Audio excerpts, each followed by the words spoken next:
Hi, I'm Randy Robison. This is Life Today TV. I am here with Kyle and Tammy Gabhart, and they have an amazing story, an amazing testimony, really. It's led to a book called The Phoenix Marriage, and the Phoenix is a key part of it, and you're about to find out why. Thank you guys for being here. Thank you for having us. Now, I've known you. How long have I known you? 10 years at least? Something, yeah, a long time. Yeah. And when we first met, you know, just another couple in our church. Right. And life is good. And we were singing together on the praise team. Singing together on the worship team, Yep. you know. And then you guys left the church to go to another church. Yeah. You didn't leave the church. And something happened. What happened? Wow, a lot of things happened. The biggest part of it would be we're blended, and the process of blending our family together was stressful. Now, define that just a bit. Sure. So I've got 3 kiddos. And I have 3. You're the Brady Bunch. We are literally 3 boys, 3 girls. 3 boys, 3 girls. From first marriages. Correct. So this is your second marriage for both of you. Right. Okay. Continue. Yeah, so it's kind of an oil and water thing. My kiddos are wired completely differently from her kiddos, and that blending process was stressful. Combine that with travel, combine that with all the normal pressures that happen in any marriage, and I really just sort of fell apart. And in the process of falling apart, ended up in an affair, 2-month affair with a coworker, and during that time, essentially lost my mind. Treated Tammy. You agree? Yes. Yeah, treated Tammy terribly. The things that I said, the way that I behaved. I don't think it was the person you knew. Not at all. Not at all. How do you get there? It was I see looking back on it, seeds planted a year before, right? The enemy identifying opportunities to drive a wedge in here or there. Everything from opening up to someone I should have never opened up to, and building a relationship that shouldn't have been there to begin with, all the way to just building too much familiarity, and certainly leaving my first love in terms of my Bible study, in terms of quiet time. And then as that process continued, then it culminated middle of October, I guess it was, of 2012, and I was on a business trip and had an affair, and I began to buy into lies that the enemy was telling me about whether or not Tammy would be willing to work through that, whether or not she could accept me, whether or not I was redeemable. And from that point on was determined that the only answer was to try to dissolve our relationship as quickly as possible, cut and run, allow her and the kids to move on and do their own thing. And that I just had to try to salvage and do as little damage as possible. Never did it begin to cross my mind that there was a possibility that I might be able to actually knit things back together, that she could possibly accept me back, that I was remotely redeemable. Tammy, where are you during this time? Oh, I've fallen apart. So you knew what was going on? Well, I didn't know. It was probably about a week before I confronted him that I had found out, but he was not this person at all. And you just kind of realize that something's going on, and you're not really sure, because this is not the person that would have an affair at all. That's what I thought. And he was horrible, really. I mean, he said some of the meanest things, wrote me a letter and told me all of my character flaws. And you could just tell little by little that he was pulling away. And of course, you know, you've got the other person, the woman he's having an affair with, saying all these things about me. I'm sure, you know, she's not going to change. Just feeding into those lies. And he started believing those lies. Do you think part of your meanness was maybe trying to, one of two things, justify yourself or to push her away? Oh, it was definitely both. It was partially to help rationalize for myself that this was the right thing, that we weren't compatible. I repeatedly said things like, you and I are just wired differently, we're not compatible, it's not a good fit. And so it was partly that, but also definitely to push her away, because I felt like things are toast and we need to unravel this as rapidly as possible and move on. I wasn't buying into it. You weren't? I'm like, no, we are meant to be together. There was a reason why we have been put together. Yeah, see, most women would be like, that guy's a jerk. I want him out of my life. Oh, and he was, And rightly so, yeah, yes, right. yeah. But there was just something. And I would always tell him, I'm not done loving you. I am not done loving you. And he was making this decision for the both of us, and that wasn't fair because I didn't have a say in it. She stood for our marriage when I was only willing to stand for myself. Wow. What do you say to that when she says, I'm not done loving you? Because most, well, that's not what you expect. Yeah, right. So initially, I couldn't hear it. I was deaf to it because I was so lost in my own idea of reality, my own view of life and what was going to go on. And it got to the point of, we were completely done, she'd moved out, and we were sitting down at a Starbucks to divide assets. It was actually the very same Starbucks you and I met at just a month or so ago. Yeah. We sat at this little table and we were talking, this is what I get, this is what you get, bada bing, bada boom. Should have been a quick conversation. No lawyers there, just a legal Zoom kind of thing. Yeah. Something like that. Yeah, I mean, we were about to celebrate our 3-year anniversary, so we didn't have much. Okay. Well, I didn't have much, I mean, it was just, a few things. So what happens there at Starbucks? Well, I had found out a week previously. Like, things were starting to, I'm like, come on. He was on Facebook posting love songs. I mean, who posts love songs when you're about to get a divorce? Idiots. Yeah. Yeah, pretty much. Yeah, and quoting, Romeo and Juliet, and I'm like, okay, there's something fishy going on. Wow. Yeah. Mr. Obvious. Yeah. So I went back into the house that I had just moved out of and found a cell phone.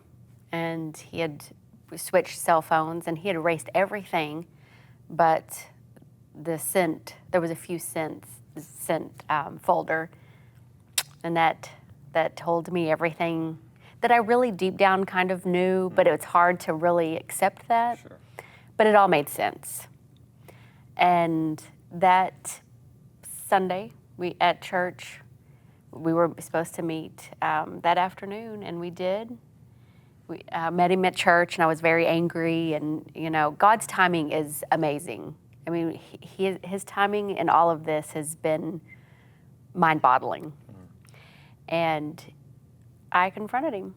And everybody was telling me not to confront him because at this point I'd been a stay-at-home mom for 2 years. I didn't have a job, didn't have a place to go, and I needed the money he was going to give me. He was going to help me get on my feet. And people are like, don't tell him because you need that support. And I'm like, no, I have to say something. And I did. And he literally looked like a deer in headlights. What'd you say?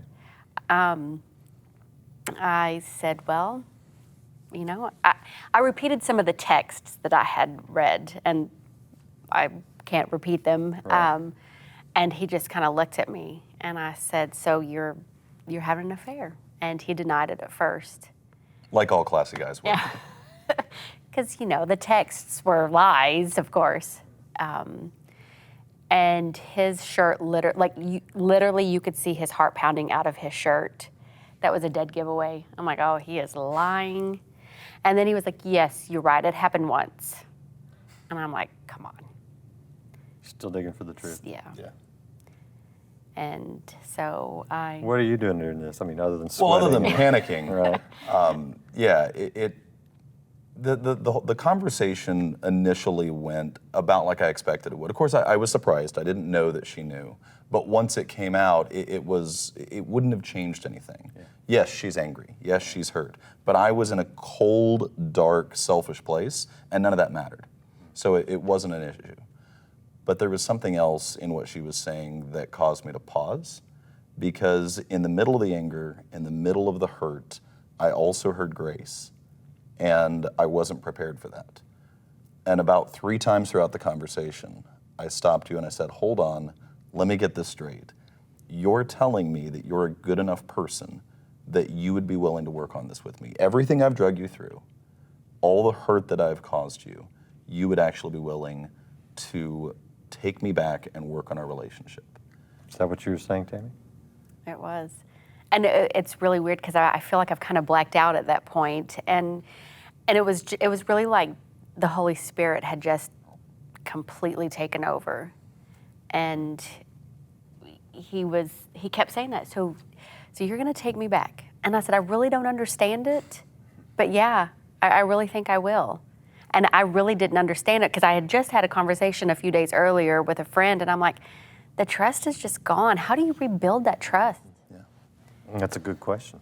And there was something special about the fact that it happened 3 times, and I didn't realize it at the time as we were talking. That's kind of how our conversation went. Our quick little business meeting ended up being 3 hours of crying and hugging and praying and all kinds of... In the Starbucks. In the They thought Starbucks. you guys were nuts, yeah. They right. probably thought it was a Jerry Springer type of And then I saw your phone. Yeah. because it didn't start off very nice. No, it didn't start off with the crying and the hugging. No. But what did she tell you 3 times? The 3 times that I stopped her, and as I was just trying to process this, I stopped her and I said, hold on, you're real, in spite of everything, you're willing to take me back, you're willing to work on this. And each time, some variation of, I don't really understand why or how, but yeah, I think so, I want to work on it. And reflecting on it, it's special that ended up happening 3 times, because Peter denied the Lord 3 times. Yeah. And to let him know that it was okay, to let him know that he was accepted, to let him know that he was loved. 3 times there by the Jordan, he said, tend my lambs, take care of my flock, you're okay, you have a purpose, you have a plan. Right, right. So what happened when you left the Starbucks? Well, he went home. Yeah. I went back to my mom's house because that's where I was living at the time. And the girl that I had lunch with a few days previously had talked to me about her church and these videos that of how marriages can be saved, that God can save any marriage. And I hadn't looked at them yet because I'm like, yeah, whatever. And when he went home, I IM'd him those videos. And that was just God's timing on that, because he was watching these. And What were they? They were really kind of like miniature testimonials, real short, maybe 10, 15 seconds, but basically it was couples saying, our marriage fell apart in 2008. God restored us in 2010. Okay. And it would maybe give a little snippet here or there of what they had gone through. And it wasn't really about their story so much as it was a hope, a lifeline of, wait a second, if all of those marriages could be saved, maybe ours could be saved too. Yeah. And that was the mustard seed that he started with. And so the next day I invited her over to the house and got down on one knee, gave her a rose, and told her, if you'll give me the opportunity, I'll spend all of 2013 proving to you that I'm worth it and making it up to you. Did he? he did. He did a very good job. It was a rough road. Yeah. It was a very rough road. Yeah. A lot of tears and... Yeah. What had to happen in you to change the patterns that you had fallen into in your thinking? Sure. The initial change truly happened there in Starbucks, but that wasn't a lasting change, right? That was more of like a, road to Damascus type of, bam, I was hit in the face with the reality of unconditional love. I was hit in the face with the reality of grace.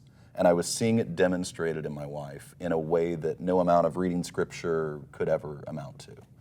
And that changed me immediately. That caused me to stop short. But there were patterns, right? And there were just really bad dynamics and mountains of pain that I had created that needed to be gently healed. And we entered into a period of time, a really, really focused period for the first couple of months. Maybe it was 40 days, I don't know exactly, but a really focused period of time once we started our renewal of reading books together, looking for and attending marriage conferences, praying together as a couple, which is something we had never done before. Sure, hit or miss here or there, but right. It became a discipline for us, and it still is. I mean, when I travel for business, we talk on the phone and we'll pray together. It's critical for us. You still travel for business? I left that company. Did you? I did.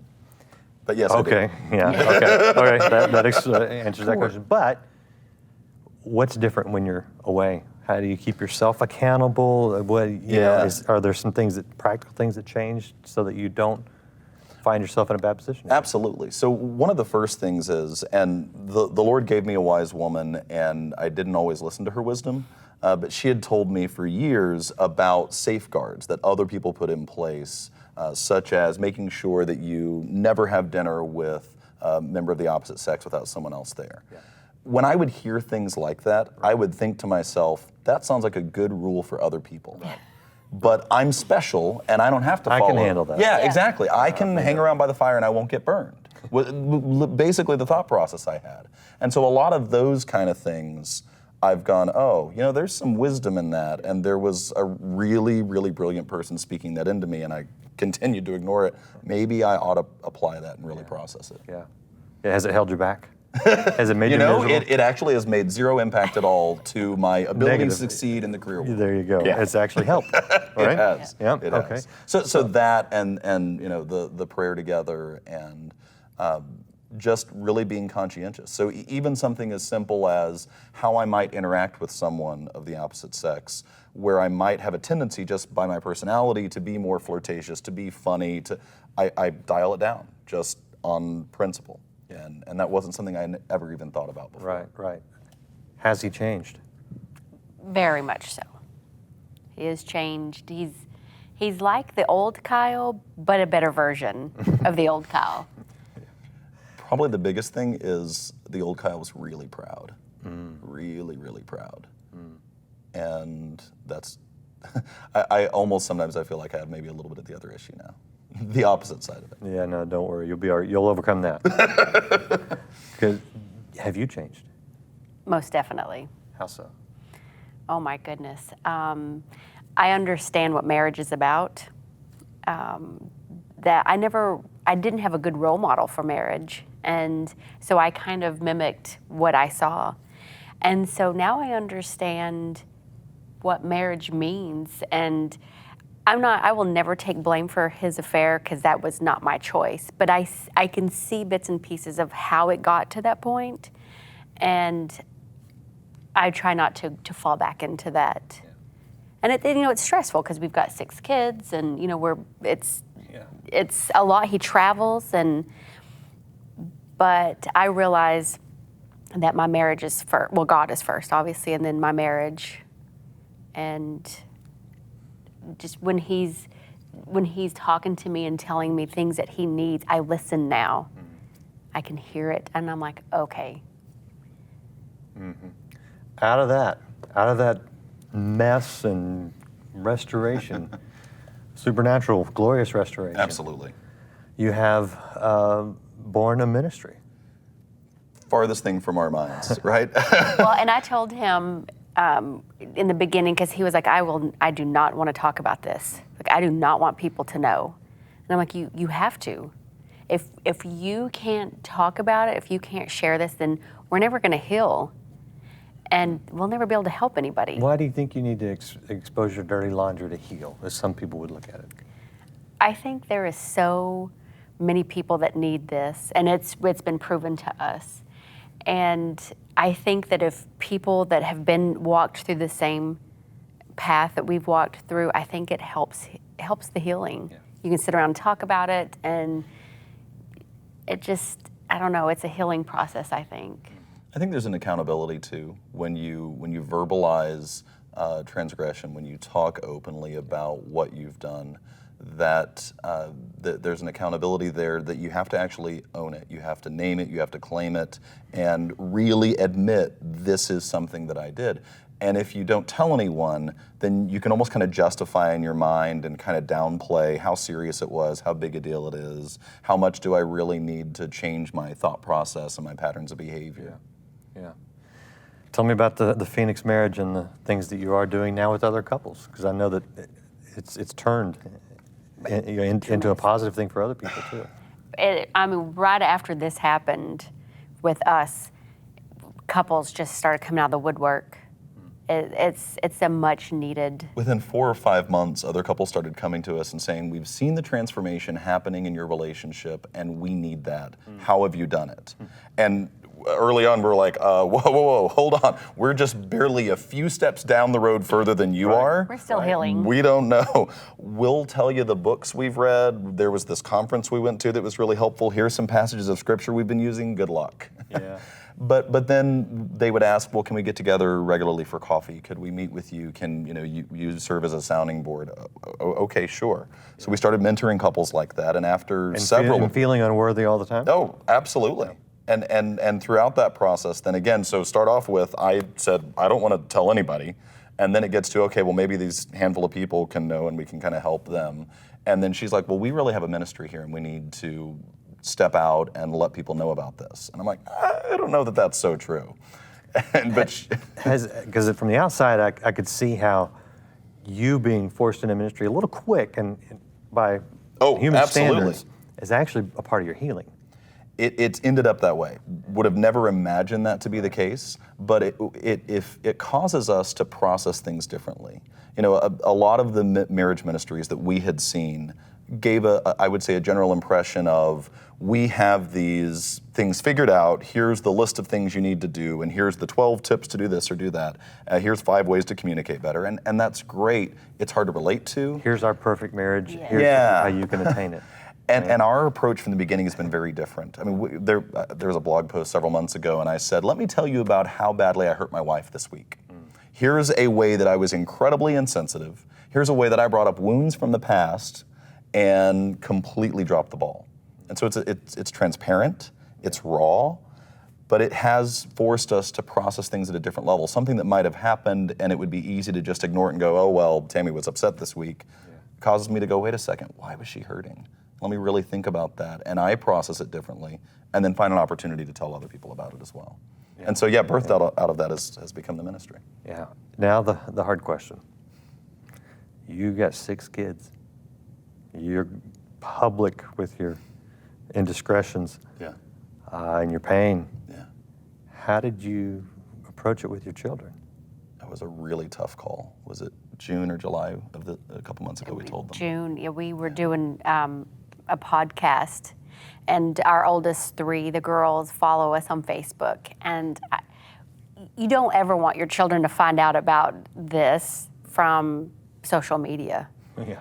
And they all lived through that pain. I mean, they saw me in a way that my children should have never seen me. I was depressed. I lost a ton of weight. I couldn't eat. I cried all the time. And so they had healing that they needed to do as well. And so we talked about it and prayed about it. And if we were going to do this, and we were going to talk about it, they needed to know. So we set just the girls know. We set them down one by one and told them. Yeah. And it almost it feels like to me that it's kind of healed them, that they know the truth. Yeah. Because we don't know what they were thinking. Why was our family falling apart? We just told him for the longest time that he'd just lost his mind. Because what do you say? Very accurate. I mean, you just, so your dad had an affair, kids, It was... Same difference. Yeah. Yeah. So we prayed about it and told him. What about you? It was incredibly hard. Because it's bad enough having to face that you hurt one woman. Yeah. And now you got 3 more. Yeah. Yeah, 2 of which had grown to trust me just in a period of 4.5 years. And certainly had their own wounds from the previous family. And so, that was very difficult to risk the loss of that trust. And I'd say it's probably a 2 steps forward, 1 step back kind of thing. And then one of them would be my biological oldest. And that was different, that was difficult in a different way because of the bond that she and I have. Yeah. But then as we told them, she's the more vocal of the bunch and better able to articulate her feelings about it. The other 2 tend to be a bit more reserved. And she said, well, Dad, I want you to know I'm angry with you.